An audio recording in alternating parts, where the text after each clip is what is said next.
A 26-story treehouse. Chapter 3. Why the Sharks Ate Terry's Underpants. I looked at Terry for a minute as I tried to understand what he just said. "I'm sorry," I said. "I must have misheard you. It sounded like you said the sharks ate your underpants." "I did say that," said Terry. "And now the sharks are really sick. They're just lying on the bottom of the tank, not moving." "But why did they eat your underpants?" I said. "I mean, how did they even get them?"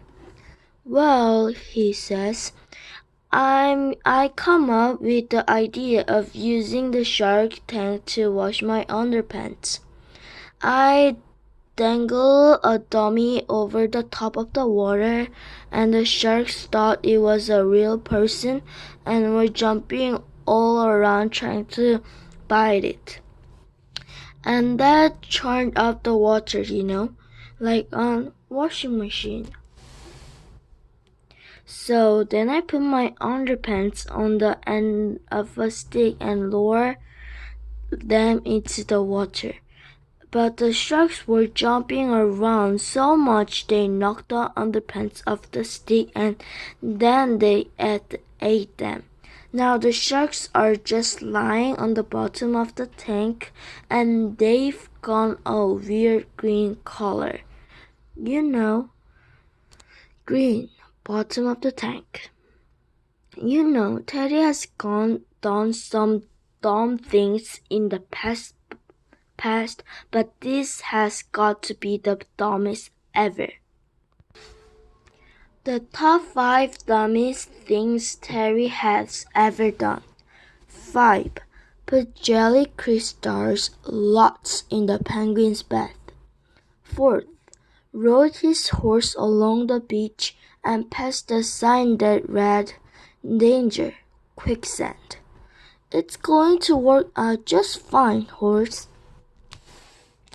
3rd, went rolling with his elephant friends.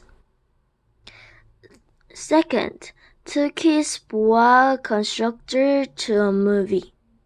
1st, tried to wash his underpants in the shark tank. "What are we going to do, Andy?" says Terry. "I'm not sure," I said. "If only we know somebody who loves animals and knows all about them and live close by so they could get here in a hurry." "Yeah," says Terry, "somebody like Jill."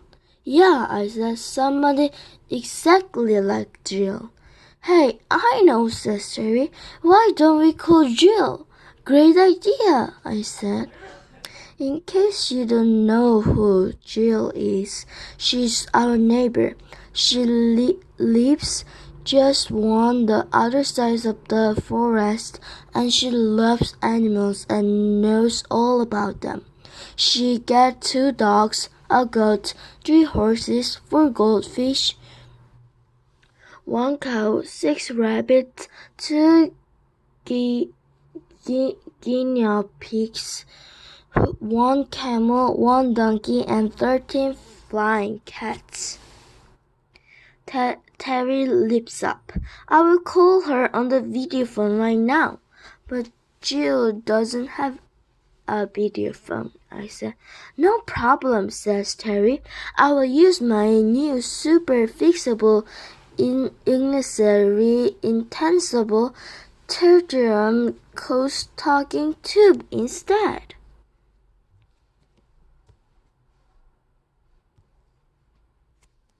Stupid tubey thing. Snake? Tubey thing.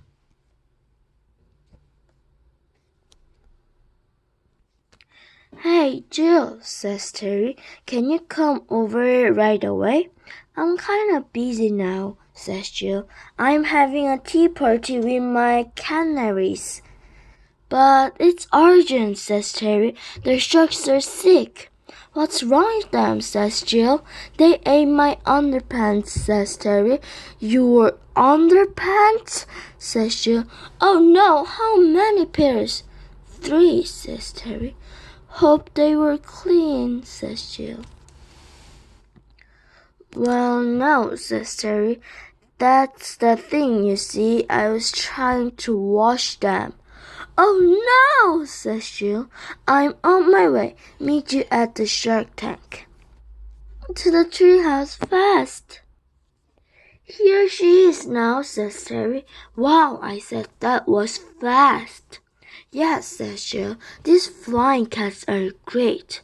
Turning Silky into a canary was the best thing you ever did, Terry. Unlike feeding your underpants to the shark, which has got to be pretty much the worst. Jill peers into the tank. The poor thing, she said.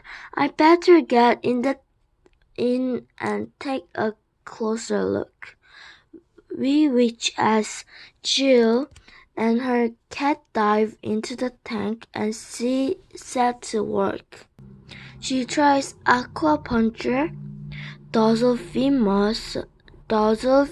massage, guided meditation. You are in a cool deep ocean.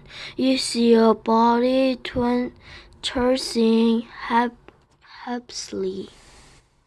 Shark acrobats.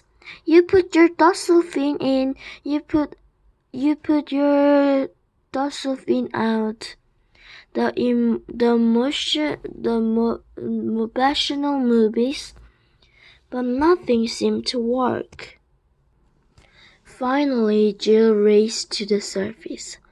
They're definitely the sickest shark I've ever seen, she said. They're so sick, in fact, that I'm going to have to operate. Operate? I said. Yes, says Jill. I'm going to have to perform open shark surgery. Chapter 4. Open shark surgery. Cut open a shark? No way! You've got to hand it to Jill. She really loves animals, even sharks. I mean, like animals, and I think sharks are really cool, but there's no way I'd ever get in a tank and operate on them, not even if they're too sick to move. Sharp inspection opening. Gulp. Help me. Judging by the way Terry is trembling, he's not too keen on the idea either. No! Well, I said, I guess we'll leave to you. Good luck. Bye. Where do you think you're going? Says Jill. To the kitchen, I said. I'm kind of in the middle of telling the readers a story. Yeah, says Terry. I better go as well, and then I will need me to draw the pictures. Me too. Oh no, you don't, says Jill. Both of you are staying right here. I need you to help me with the operation. But what about the readers? I said. Don't worry, says Jill. I will deal with them.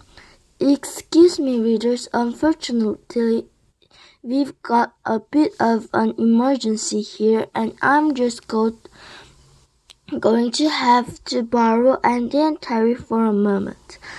Is that okay? Great. Sorry.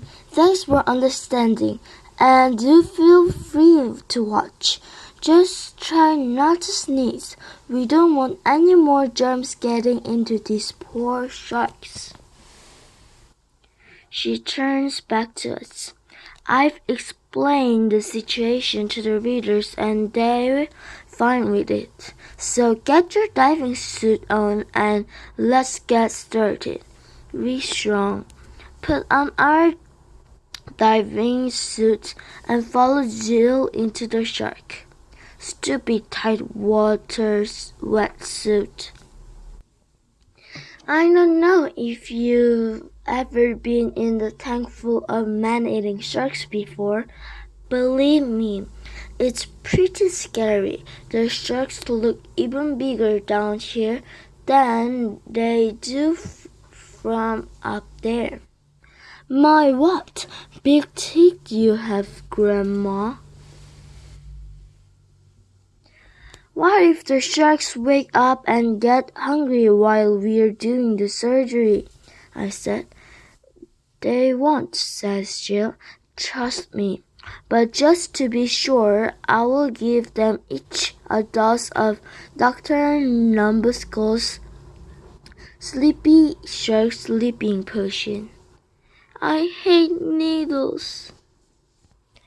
Can I just ask one question? I said. Sure, says Jill. Are we underwater? Yes, of course we are, she says. Then how come we can talk? Sorry, Andy, but that's two questions, and we only had time for one. Are you ready? Yes, but what do we do? Says Terry. I've never operated a shark before. It's not so hard, says Jill. You know how to work a zipper, don't you? Yes. Well, there's one about halfway down its belly. Just unzip it and empty the contents. Wow, I said. I never know sharks has zippers. I unzipped the shark and peered into its belly. As you might expect, it's full of fish. I can't see any sign of Terry's underpants, but I can see some sort of large round object. I reach in and pull it out. Hey, look what I found! It's Captain Woodhand's wooden hand. Yikes, says Terry. Oh, says Jill. That's really creepy. Jill's right. It is real creepy. Even though the eyes are made of wood, it feels like they're looking right at you. And it's quite a coincidence, really, because Captain Udenhand is actually tied up with that whole story I was telling you earlier about how Terry and I met. You remember that lonely boy? The one at top of the very tall tower? Well, Andy, says Jill, stop talking to readers. Do I have to remind you that we are in the middle of open shark surgery? Let's force and get this job finished. Then you can blutter away all you want. I'm not bluttering, I said. I'm nattering. Jill and Terry looked at each other, rolled their eyes, and smiled. Whatever, says Jill. Just save it till later. Hey, look what I found, says Terry, holding up a pair of underpants. And I just found a pair too, I said, pulling them out of my shark. And here's the third pair, says Jill, holding them as far away from herself as possible. Terry, these underpants are disgusting. I know, he said. That's why I was trying to wash them. Will the sharks be all right now? I said. I hope so, says Jill. I think the best thing for them is to be zipped back up and have a good rest. The cats and I can take it from here. Bye, thank you for watching my video, and I will return with chapter 5 and 6. Thank you for watching my video.